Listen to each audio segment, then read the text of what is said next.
Hello everyone, good afternoon, welcome. This is Pete on Shooting for Scratch.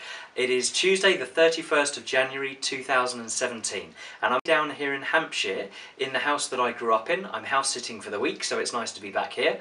It is a very cold and drizzly and grey and generally miserable forecast for this week, and I actually went to the driving range today to do some practice, and it was the least inspiring day that you could ever imagine, but it was one of those I just had to kind of get out there and grind, and I was continuing to work on the left wrist set and getting my left shoulder behind the ball that I was covering in my lesson with Dan Whittaker a few weeks ago.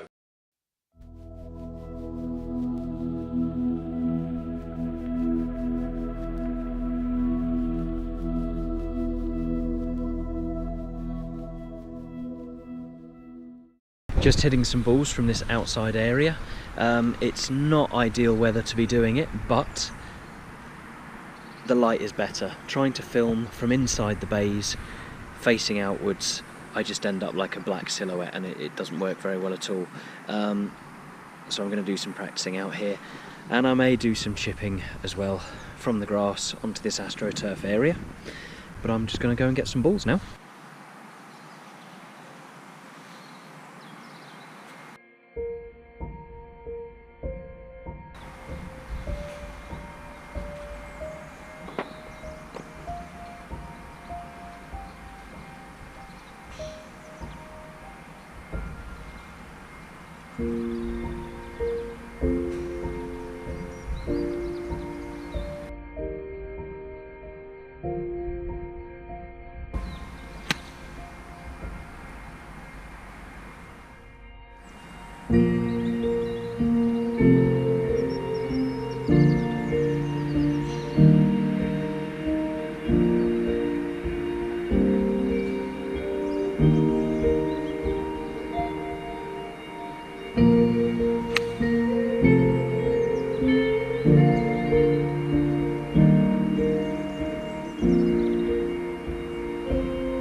Okay, apologies. I just wanted to pause the video at this point and touch very briefly on a subject that is kind of the basis for me starting Shooting for Scratch and going to see Dan Whittaker in the first place.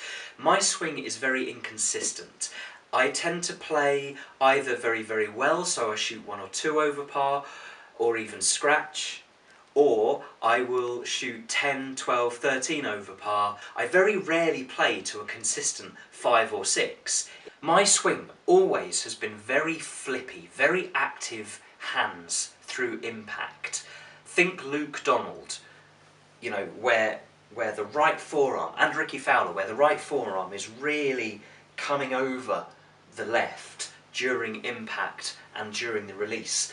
And what you're having to do is, through impact, you're having to time the club face closing all the way through, like this, with active hands. So if your hands are rolling, this is what your club face is doing through impact. Now, if your timing is good, you can square it up, and that works. And so I hit, because traditionally my swing was almost always very low and around my body, I would come from the inside out, and if I got my timing right, I would be hitting a fantastic high draw. If my timing was bad, I would be coming through impact with an open club face, so I hadn't closed it off, and I would hit a block 300 yard, if I was driving, I would hit a 300-yard drive, square out of the middle, and it would end up 20, 30, 40 yards right of the fairway or right of target. If my timing was wrong in the opposite direction and my right hand had closed the club face too much, then what would happen is, coming from in to out, I would be coming in to out but closing the club face through impact, and that would cause the ball to start off more or less down the centre of my target line, but very quickly veer off to the left, so a violent sort of pull hook. And either of those two shots can cost you a lost ball, having to then hit out from the rough back into the fairway. You know, it was costing me 4 or 5 shots on the days when my timing wasn't good. So what I'm trying to do, and this really appeals to me, is make my swing more simple. I want to take away all of this sort of unnecessary timing, mechanical movement that is prone to failure if the timing is off, and get to a position where the club face is square before, through and after impact. And that way all I need to do is just rotate my body through, you know, without doing anything with my arms, preset, and just rotate through, and then release later. Ben Hogan, I think, used to sort of roll his wrists, so from the top of his backswing, as he began his transition and his downswing, he would rotate his wrists and his right hand almost to get the club square prior to impact. So it's square now, and I just have to rotate my body. My hands aren't doing anything at all. They are locked in this position, and it follows the body all the way around, and then once you're past the ball, you can then begin to release.